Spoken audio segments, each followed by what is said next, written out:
Hi friends, அனைவருக்கும் வணக்கம். எல்லோரும் எப்படி இருக்கீங்க ஃப்ரெண்ட்ஸ்? நல்லா இருக்கீங்களா?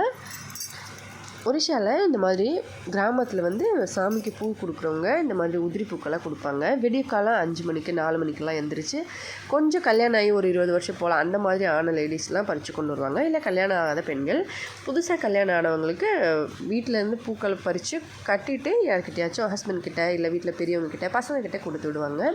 அவங்க வந்து கோயிலாண்டு கொடுத்துருவாங்க. ஆனால் உதிரி பூக்கள் தான் மோஸ்ட்லி வந்து கொடுப்பாங்க. எங்கள் ஊரில் வந்து 2 கோயில் இருக்காங்க சாமி. ஒருத்தர் வந்து சிவபெருமான், இன்னொருத்தர் மாருத்ராயினி. நம்ம வீடியோஸ்லலாம் ஃபஸ்ட்டில் ஸ்டார்டிங்கில் பார்த்துருப்பீங்க. பூஜை பண்ணும்போது இந்த மாதிரி பூக்களை நாங்கள் தான் கட்டணும். வீட்டில் மாமனார் வந்து இப்போ எங்களோட பூஜை பண்ணுற நாள் அப்படின்னா காலையில் எழுந்திரிச்சு 4 மணி 3 மணி அந்த மாதிரி டைம்லேயே கிளம்பிடுவாங்க குளிச்சுட்டு. அதுக்கப்புறமா கோயிலில் எல்லா வேலையும் முடிச்சுட்டு சாமியை தண்ணி வச்சு குளிக்க வச்சு மஞ்சள் குங்குமம்லாம் வச்சு புடவை கட்டி இந்த மாதிரி எல்லாம் பண்ணுறதுக்கு காலையில் வெடிகாலம் ஆகிடும். தினமுமே வந்து பூஜை பண்ணுவாங்க. ஒடிஷாவில் வந்து எல்லா கோயில்கள்லையுமே கண்டிப்பாக காலையில் மத்தியானம் நைட்டு 3 டைமுமே பூஜை பண்ணுவாங்க.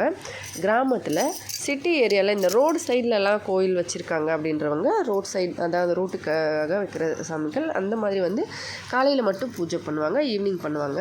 ஆனால் ஊருக்குள்ளே அவங்கவங்க ஊருக்குன்னு வச்சுக்கிற சாமிக்கு கண்டிப்பாக காலையில் மத்தியானம் நைட்டு சாயங்காலம், அதாவது சாயங்காலம் 3 நேரமும் பூஜை பண்ணுவாங்க. தினமுமே குளிக்க வச்சு சாமியை பொட்டு வச்சு புடவை கட்டி தினமுமே பூஜை பண்ணுவாங்க.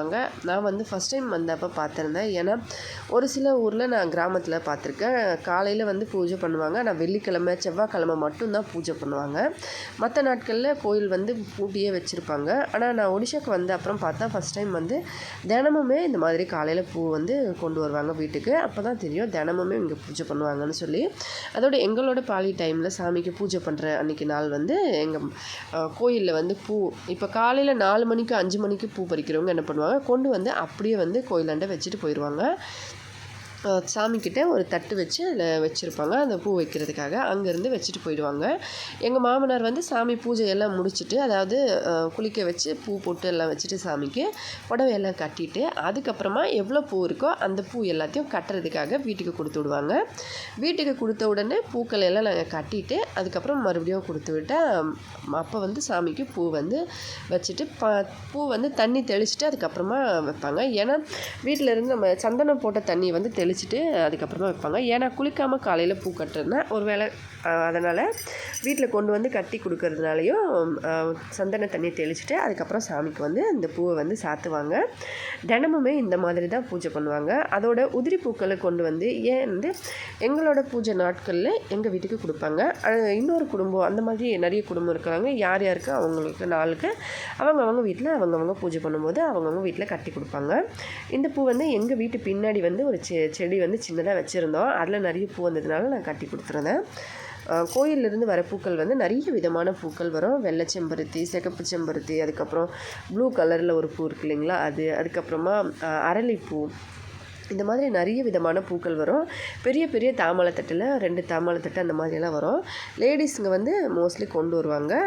கொஞ்சம் கல்யாணம் ஆகி ரொம்ப நாள் கழித்து அதுக்கப்புறம் வீட்டில் வந்து ஒரு சிலர் பசங்கக்கிட்ட ஹஸ்பண்ட்கிட்ட கொடுத்து விடுவாங்க. இந்த மாதிரி கொண்டு வந்து கொடுப்பாங்க. இன்றைக்கி எங்கள் வீட்டிலேருந்து தான் பூஜை பண்ணுறதுனால அதனால் வந்து நான் பூ கட்டி பையன் கையில் கொடுத்து விட்டேன். போய் கொடுத்துட்டு வந்துட்டேன். இந்த மாதிரி தான் எல்லோரும் வந்து உதிரி பூக்கெல்லாம் கோயிலுக்கு கொடுப்பாங்க. கட்டணும்னு நினச்சா கட்டியை கொடுக்கலாம். ஆனால் வந்து அப்படியே உதிரி பூக்கெல்லாம் கொடுத்துட்டா ஏன்னா நான் கட்டி கொடுக்கலாம் அப்படின்னு சொல்லிட்டு அப்படியே கொடுத்துருவாங்க. ஏன்னா ஒரு சிலருக்கு பூ கட்ட தெரியாது இல்லைங்களா, அவங்க வந்து எப்படி கட்டுறது, அதுவும் இல்லாமல் காலையில் கொடுத்துட்டு அவங்க வீட்டில் போய் கிராமம்னால அவங்கவுங்க வீட்டில் வேலை பார்க்குறதுக்கே கரெக்டாக இருக்கனால அப்படி கொடுக்குறாங்க போல் அப்படின்னு நினைக்கிறேன். தினமும் இதே போல் காலையில் எல்லாருமே வந்து வீட்டில் சாமி பூஜை பண்ணுவாங்க. தினமுமே காலையில் சாயங்காலம் கண்டிப்பாக பூஜை பண்ணுவாங்க. ஒடிஷாவில் வீட்லேயுமே சரி, கோயிலில் பூஜை பண்ணுற மாதிரி வீட்லேயும் பண்ணுவாங்க. அதோட அவங்களுக்கு ஏதாவது வேண்டுதல் இருக்குது அப்படின்னாலும் சேர்த்து வேண்டிட்டு கோயிலுக்கு வந்து எப்பப்போ வேண்டுமோ அந்த டைமில் சாமியை குளிக்க வைப்பாங்க.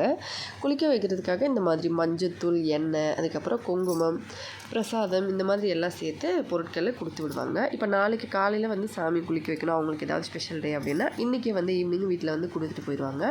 வச்சுட்டு நம்ம அடுத்த நாள் வந்து சாமியை குளிக்க வைப்போம். இந்த மாதிரி தான் வந்து ஒடிஷாவில் வந்து சாமிக்கு பூஜை பண்ணுவாங்க. ஒடிஷாவில் வந்து தினமுமே காலையில் இல்லை சாயங்காலம் பூஜை பண்ணுவாங்க. பண்ணுவாங்கன்னு நான் வந்த அப்புறமா தான் ஒடிஷாவில் பார்த்த அப்புறம் தான் தெரியும்.